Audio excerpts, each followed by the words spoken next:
Assalamualaikum warahmatullahi wabarakatuh. Waalaikumsalam warahmatullahi wabarakatuh.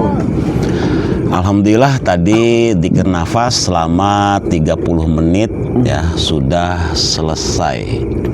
Untuk Gus Jaki, Gus silahkan tadi dari dzikir nafas ada sensasi-sensasi apa saja? Silakan. Assalamualaikum warahmatullahi wabarakatuh. Waalaikumsalam warahmatullahi wabarakatuh.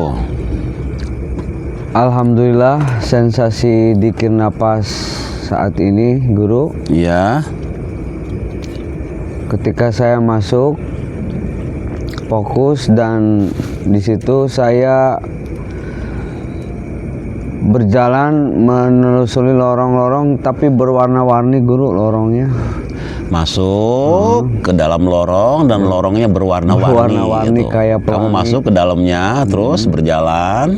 Oke, terus Di penghujungnya itu gunung, sebuah gunung yang dimana gunung itu dalam keadaan posisinya ketika matahari terbenam. Oke. Jadi indah Kelihatannya banget, indah Guru, banget ya berarti Iya. ya. Setelah itu berjalan menuju gunung itu, terus saya ditarik lagi, Guru. Nggak tahu tiba-tiba ditarik lagi.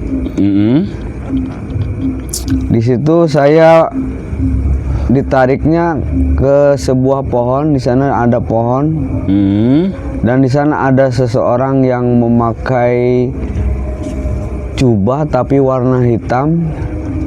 Posisinya di bawah pohonnya tah? Iya, di bawah pohon. Jubah berwarna hitam.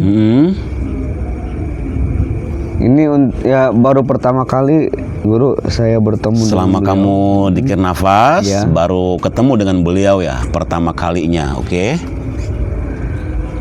Sebelum beliau memberikan nasihat-nasihatnya tentang ketuhanan, beliau sempat memperkenalkan bahwasanya namanya adalah Jalaluddin Ar-Rumi. Oh, kata beliaunya Ar-Rumi. memperkenalkan dulu ya, nama beliaunya Jalaluddin Ar-Rumi Ar-Rumi, ya, iya. oke. Tapi nggak pakai sorban, nggak pakai. Oh, ininya nggak pakai ikat Iya, nggak? cuman kepala aja biasa, rada panjang tapi pakai jubah hitam. Pakainya jubah hitam, oke. Beliau mengenalkan dirinya adalah Ar-Rumi. Jalaluddin Ar-Rumi. Terus, nasihat yang beliau sampaikan ketika beliau menyampaikan nasihat berarti itu, posisinya beliau tuh di bawah pohon besar itu, Gus? ya, bawah pohon Oke. besar. Begini, Guru, nasihatnya. Wahai kekasihku, Ya, ukirlah cintamu di awal. oke. Jangan mengukir cinta di akhir. Ukirlah cintamu di awal, jangan mengukir cinta di akhir. akhir. Oke. Dengan mengukir cinta di awal untuk mencapai final, ada banyak bahan-bahan yang akan menghantarkanmu menuju final. Oh iya. Ada bahan-bahan yang akan menghantarkanmu menuju final. Oke. Tetapi ketika mengukir cinta di akhir untuk menuju final, itu hanyalah sebuah bualan. Setiap ruh, siapapun mereka ingin bisa sampai pada finalnya. Ya. Wahai kekasihku, cinta itu tidak akan pernah terlepas dari yang namanya rindu. Oke. Itulah ukiran cinta pertamamu. Kalimat terakhir yang bersamanya. Itulah ukiran cinta pertamamu. Kata beliaunya ya, Gus ya, Jalaluddin Ruminya. Suaranya gimana, Gus? Di telinga tuh sejuk nggak, Gus? Sejuk. Suaranya Sejuk. adem gitu ya.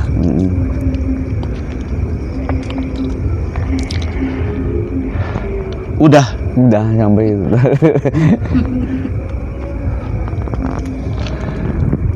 Kata beliau kalimatnya, ya Kang Aib, ukirlah cinta di awal, jangan mengukir cinta di akhir. Kalau mengukir cinta dari awal, itu kita punya tenaga besar untuk sampai final. Sedangkan mengukir cinta di akhir itu hanya bualan saja. Iya. Apa maksudnya? Maksud kalimatnya mah?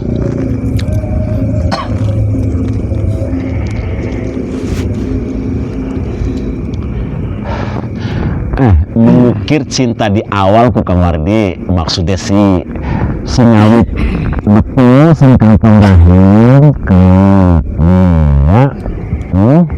sengawit setar ini, sengawit setar menjalani kehidupan, ya, supaya ending akhir finishing maksud kematian secara jasad, ya, itu seharusnya kata beliau orang sangat luar biasa, kalimat-kalimatnya serbat simpel semua, ya.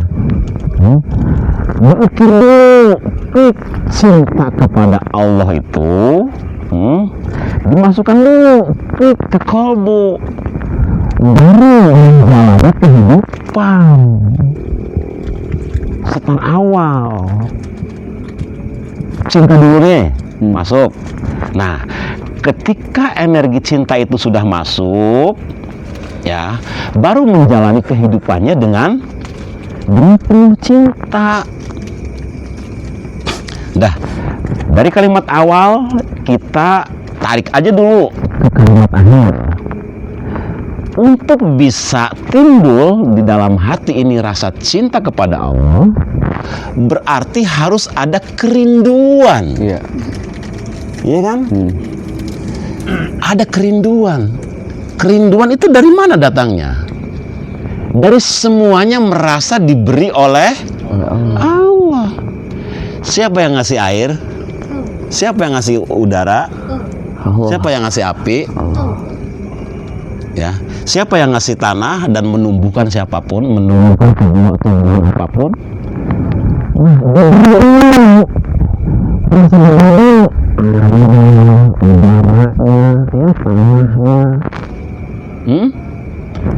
Terus siapa yang menciptakan pikiran? Kaki semuanya perangkat yang dipilih. Kita sadar dulu sama apa yang diberi oleh Allah, baru akan muncul kerinduan. Secara roh kita sama, asalnya datang dari wanafahtu fihi mirruh. Sama nggak secara rohani? Sama. Kalau roh ada laki-laki ada perempuan nggak? Nggak ada. Secara roh, dari sisi rohani, ya, kita sama, datang dan ditiupkan oleh Allah ke alam dunia ini. Yang membedakan itu perilaku fisik, Gus. Yang membedakan itu perilaku fisik, condong ke iblis dengan egonya, apa condong ke malaikat dengan cahaya-cahayanya. Orang yang condong ke iblis, condong membanggakan ego, keakuan, merasa bisa, merasa pinter dengan ilmunya, dengan pangkatnya, dengan hartanya. Condongnya kemana? Iblis, ke ego. Nah, orang yang seperti itu, ya, dia akan menjalani kehidupan ini lelah. Ngomong setitik belenak mereka nyawat. Karena apa? Ngerasa anak. Makanya sing anak ya, ngerasa ya lakaiku. Ngerasa laka. Ya, harapan diumbangi, harapan disinggung, harapan disakiti, ya terserah. Iya, bebas. Makanya menjalani kehidupan itu, ya kata orang Jawa, mati sajroning urip. Secara fisik kita hidup, akan tetapi secara hati mati, artinya tidak. Ketika secara rohani kita tidak ada kematian, bisa menang uang, ya biasa baik. Nyumbang uang ya biasa baik, karena mati sudah tidak ada.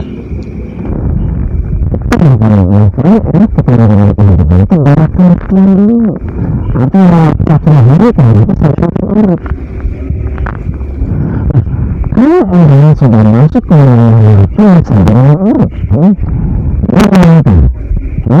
mengapa? Apakah dia merasa mengapa? Tidak. Dia merasa Iya. Yang melihat, apakah dia merasa melihat? Ya tidak.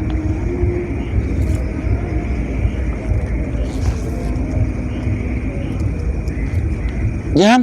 Nah, ketika di awal kita bangun cinta, ya, dan kerinduan, kita menjalani kehidupan ini sampai final. Final di sini ya, kalau final di sini hanya sebatas ya, ketika jasad bertubuh, ketika ini bertubuh jasad ini, jadi kematiannya kematian jasad. Ya, kalau secara rohani kita abadi semuanya secara roh. Dan secara rohani belum ada yang final. Secara rohani belum ada yang final. Semua dalam perjalanan.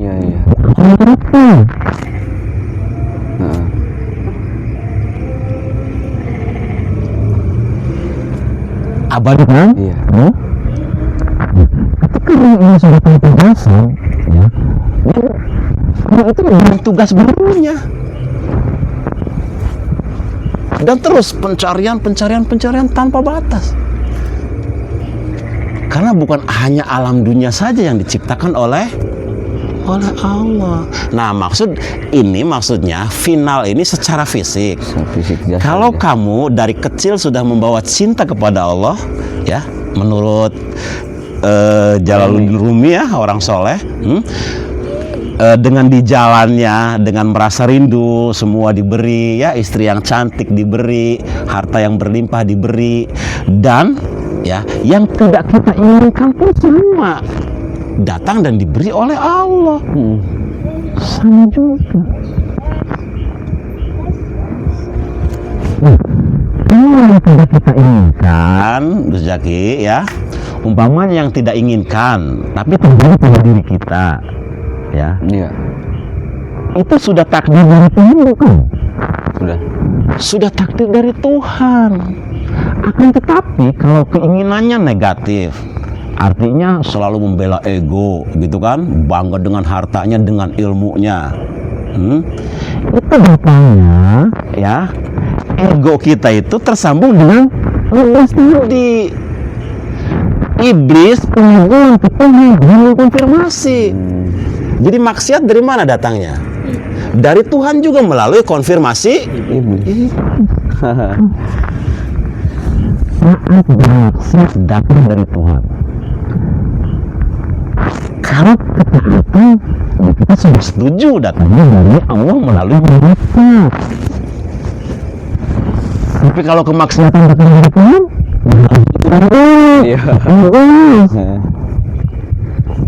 kenapa? Iblis ini kan punya surat izin untuk itu bukan oleh Tuhan. Yang negatif itu pesanan. Iblis. Api. Artinya bara api itu bukan semangat besar, bukan. Yang ngewotan beka. Kalau ngewot. Bara api dalam diri. Dari keakuan.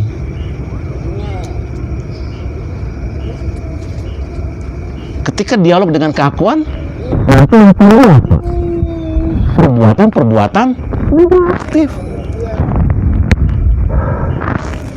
Kata Allah disuruh sabar, yang diambil pemarah. Kata Allah disuruh dermawan, yang diambil bakhil. Bakhil itu keputusan kita sendiri sebenarnya, Mat. Cuman kita bergerak dengan, nah udah. Paham kasih remah. Goblok baik guru. Nah, tadi ya yang terakhir, kalau apa Gus tadi kata Jalaluddin Rumi? Yang terakhir, Ya maksudnya kalau cintanya di akhir, di final itu hanya bualan itu. ya. Nah, itu.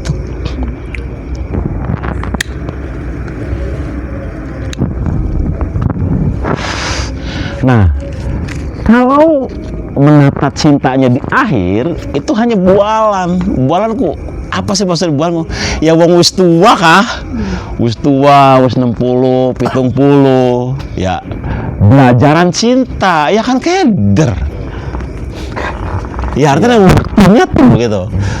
Walaupun ada umpamanya ya kemanfaatannya nggak seberapa gitu.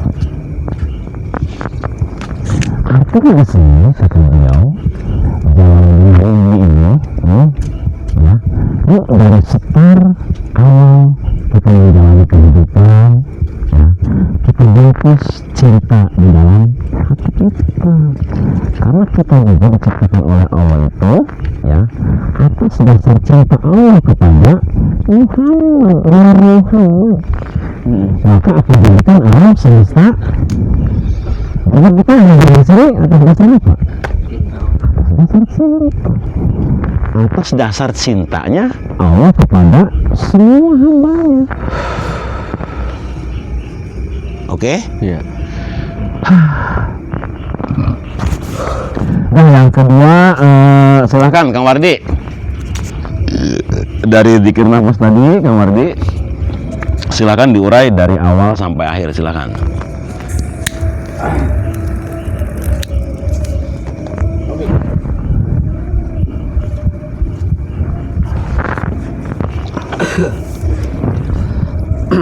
Assalamualaikum warahmatullahi wabarakatuh. Waalaikumsalam warahmatullahi wabarakatuh.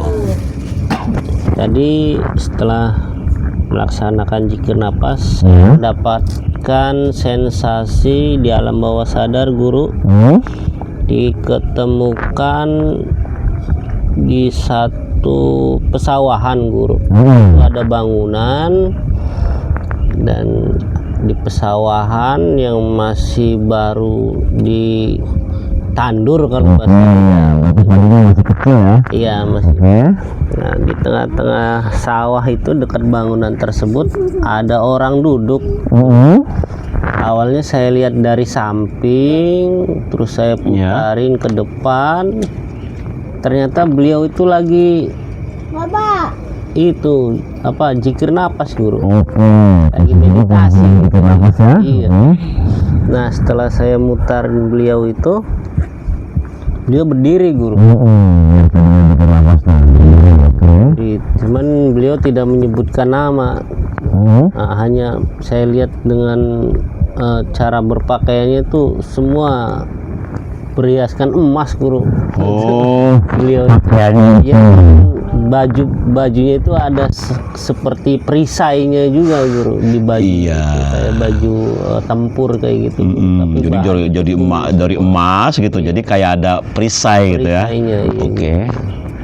Terus kata beliau? Terus beliau tuh menyampaikan kalimat seperti ini guru. Iya.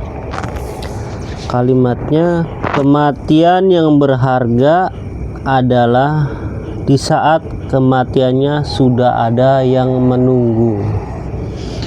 Kematian yang berharga adalah di saat kematiannya sudah ada yang menunggu. Oke. Terus? Kalimatnya seperti itu beliau itu guru. Oh seperti itu Iya. kalimatnya. Itu kalimat itu ringkas padat itu. Apa tadi kalimatnya? Kematian yang berharga adalah kematiannya sudah ada yang menunggu. Jadi gini caranya. Kita sering dengar tuh kalau di manakibah, mana nih yang Allahumma anta maksudi itu, yang di manakib itu biasa Allahumma anta maksudi waridho kamatlubi tini mahabbatak wa ma'rifataka la ilaha illallah gitu kan. Allahumma anta maksudi, ya Allah engkau adalah tujuanku. Artinya tujuan hidup adalah Allah. Tujuan kehidupan ini adalah Allah itu sendiri yang menciptakan kita dan menciptakan semua yang ada di alam semesta ini dan semuanya. Terus tadi kalimatnya apa tadi tuh kalimatnya tuh? Kematian yang berharga adalah kematiannya yang sudah ada yang menunggu. Iya, kematian yang berharga adalah kematian yang sudah ada menunggu. Ya, karena dalam kehidupannya sudah ada tadi Allahumma anta maksudi, ya Allah engkau adalah tujuanku. Berarti tujuan kehidupan siapa? Allah. Jadi ketika ruh ini sudah tanpa jasad, ya berarti yang menunggu siapa? Allah. Nah itu kematian yang sudah ada yang menunggu. Artinya ketika kematian kita itu sudah ada yang menunggu, ya itu sudah bisa dibayangkan. Artinya di kehidupan itu, maksudnya, karena dia tahu nanti setelah tanpa jasa dia akan bertemu dengan Tuhannya. Laku di kehidupannya akan baik enggak? Baik. Karena tujuan hidupnya adalah Tuhan. Dan itu yang terbaik. Posisi kita tuh, kita posisinya apa? Hamba. Hamba. Hamba yang selalu menunjukkan Tuhan. Tuhannya. Berarti dari kalimat itu, ya, ketika sudah ada yang menunggu gitu ya setelah kematian, ya, berarti beliau yang hidup itu diposisikan sebagai Tuhan yang sangat baik.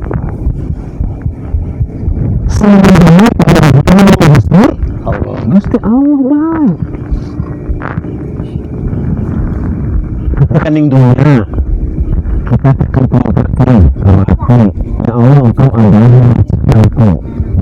Berarti semua pekerjaan kita apa saja yang makan semua adalah ada. Setelah itu bahwa Allah adalah sang pencipta.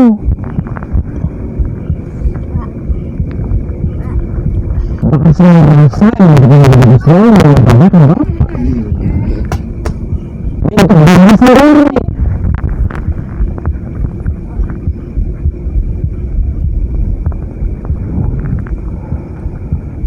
Oke? Ya, maksudnya dari sekarang yuk kita bersama berpikir bahwa kita ini ya sedang ditunggu oleh Tuhan. Jadi menunggu itu ya tidak ada yang lebih baik daripada menunggu selain daripada menunggu roh ya yang keluar dari jasad untuk menunggu Tuhan. Menunggu yang terbaik adalah menunggu roh keluar dari jasad untuk menunggu Tuhan yang sangat kasih. Gitu kan? Dah Kak Wardi, setelah itu Saya berpindah ke majelis guru. Berpindah ke majelis dan majelis Al-Asraf itu. Dan di sudut majelis itu yang di dekat pinggir kali itu pertemuan kali dua kali itu ada perempuan guru di situ. Pakaiannya itu penuh aksesoris guru. Dan itu kalau lihat pakaiannya bukan di zaman sekarang, Pak. Ya kayak pakaian orang-orang yang dulu gitu ya. Iya. Oke. Dan seperti perak-perak seperti itu pakaiannya. Ya. Bajunya itu semua dari kepala sampai badan kaki. Berarti di majlis di pojok sana ya berarti ya. Iya. Oke. Nah, beliau memperkenalkan diri, namanya Dewi Lasmi. Dewi Lasmi. Iya. Oke. beliau, nama saya Mengaku Dewi dari Lasmi. bangsa jin. Oh, kata beliau aja dari bangsa jin. Iya. Oke. Terus saya kan bertegur sapa. Maaf, saya bilang, maksudnya mau ke majelis tuh ngapain? Kata beliau, kalau diperkenankan, Iya. saya mau ikut majelis. Kata beliau. Mau ikut Ya. Terus saya tanya, majelis di sini. iya, saya tanya lagi, kenapa pengen ikut majelis? Kata beliau, dalam kehidupan saya dari sekian lama saya hidup, hanya di tempat ini saya menemukan ketenangan. Bukan gua yang ngomong ya. Ya, jadi kata saya juga mangga-mangga aja kalau mau Lasmi majelis tuh, kan. dia yang ini. Iya. Kata beliau di dalam masa hidupnya beliau di kehidupan ini yang nggak tahu berapa tahun lamanya, karena memang beliau bangsa jin mengakunya gitu guru. Hanya di tempat ini beliau merasakan menemukan ketenangan. Iya. Gitu. Jadi bangsa jin itu maksudnya jin itu kan informasinya ya. Iya. Jin itu bisa ngelihat Iya. Beliau jin. Iya. Di dalamnya apa tuh? Apa Gus? Bisa melihat manusia, Iya. tapi manusia tidak bisa melihat Jin. jin, ya kan? Iya. Nah, manusia yang bisa melihat jin, bahkan yang bisa melihat tentangnya, itu yang manusia yang apa? Alatis.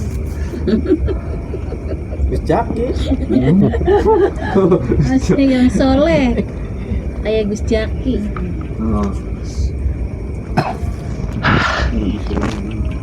udah lanjut dulu.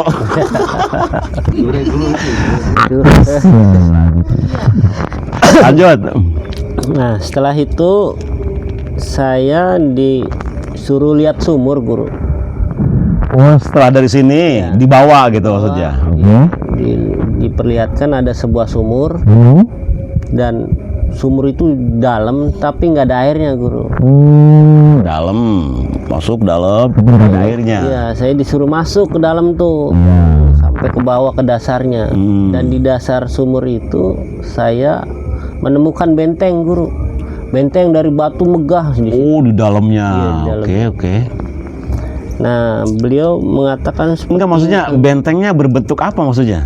batu, guru. Dan Oh, benteng dari batu bahan aja. batu ya. Iya. Benteng Batu-batu ditumpuk gitu. batu ditumpuk. Oke. Ya seperti bangunan seperti benteng gitu, guru. Dan beliau mengatakan gini, kalimatnya, hidup yang mempunyai dasar yang baik adalah yang abadi. Sedangkan hidup yang dasarnya rapuh maka hanya akan musnah. Iya, maksudnya dasar nih pondasi ya, pondasi yang kokoh. Kalau hidup nih pondasinya kokoh. Tadi apa kalimatnya? Hidup yang mempunyai dasar yang baik adalah hidup yang abadi. Kalau pondasi kita kokoh, maka kehidupan kita abadi. Abadi secara fisikly aja, secara dohir. Nah, kalau dohir, abadi secara dohir nih, kayak orang-orang soleh aja yang masih dikenang oleh kita sepanjang masa. Allah, ya. Terus umpamanya siapa lagi? Ya orang-orang soleh sekitar ya. Artinya abadi secara fisik gitu. Abadi secara fisiknya kebaikannya selalu diingat sepanjang masa. Nah, ini artinya seperti itu. Tidaknya pondasi yang kuat gitu. Nah, orang yang tidak punya pondasi berarti tadi yang terakhir Hidup yang dasarnya rapuh iya. maka hanya akan musnah. Tuh, orang yang tidak punya pondasi atau dasarnya rapuh maka akan musnah. Maksudnya musnah tuh barang mak. Kalimat musnah tuh hidupnya bingung, penuh kekecewaan, penuh kebencian, penuh dendam gitu. Karena apa? Ya pondasinya rapuh. Kalau pondasinya rapuh, mau kita bangun jangankan umpamanya bisa ratusan meter ke atas. bangun 2-3 meter ke atas aja roboh nggak? Ya roboh. Ya udah. Maksudnya gini, ketika ingin pondasi kehidupan kita kuat, minimal cangkem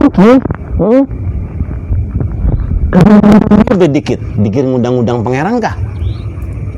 Umak umik ke WD aja mari-mari dikit kanggo belajar pondasi yang dibacanya ya mau la ilaha illallah terserah, tapi nggak harus terdengar cangkem bebek bun umak umik bukan tuh mah untuk umik cangkem bebek la ilaha illallah Muhammad Rasulullah, la ilaha illallah Muhammad Rasulullah, atau Allah atau sholawat sallallahu ala Muhammad.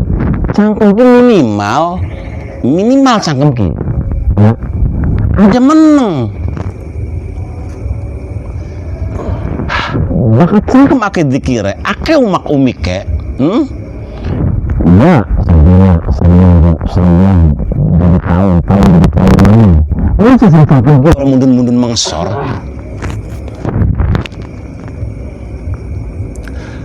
la ilaha illallah maukah masa orang mundun ketika dikiran la ilaha illallah mundun mengesor klik mengkolbu wis manjing jadi laku la ilaha illallah Tuhanku hanya Allah saja. Berarti kalau Tuhannya hanya Allah saja berarti hartanya Tuhan bukan, ilmunya Tuhan bukan, pangkatnya Bukan. Anak-anaknya, istri-istrinya Titipan. Ya minimal seperti itu, membangun pondasi itu umak umik dikit kah? Sehingga kayak dikira kah? Dikir-dikirku barangnya bahasa kita ku ingat. Dikirku.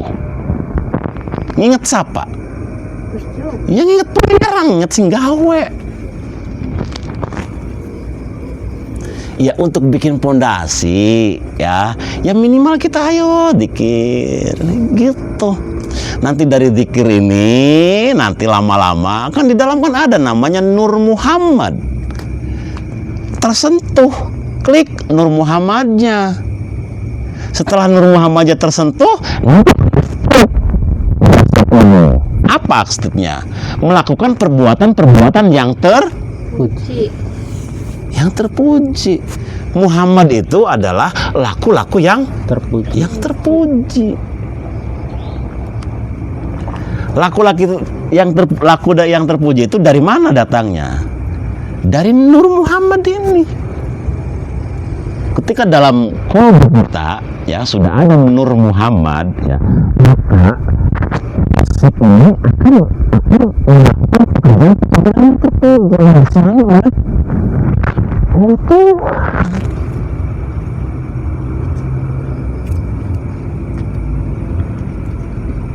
Ya kan? Nah, Muhammad, perilaku yang terpuji. Nama ibu siapa? Aminah. Nama ibu siapa? Siti Aminah. Aminah. Aminah. Itu orang yang Aminah kok amanah dikit-dikit apa kata Aminah jujur, amane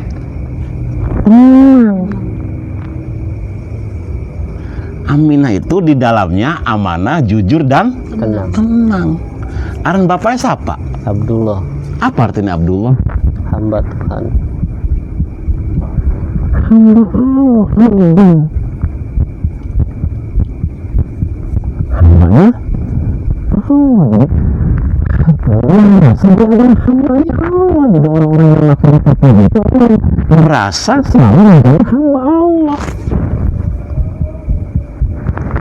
Istrinya Khadijah, Pelakunya dermawan. Sekeliling Nabi saja itu keren banget. Kita mengklaim sebagai umat Rasulullah. Kita ikuti bimbing itu Rasulullah itu, kesabarannya, jelas. Kesabaran Rasulullah itu apa? Namanya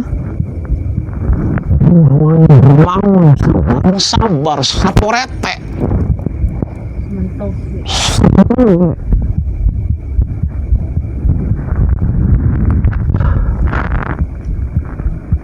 Ketika kita menjalankan siapapun, kita harus paham sebagai orang masalah itu seperti apa.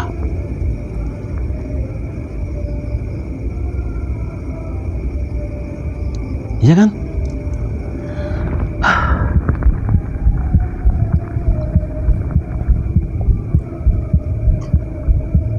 Lanjut guru.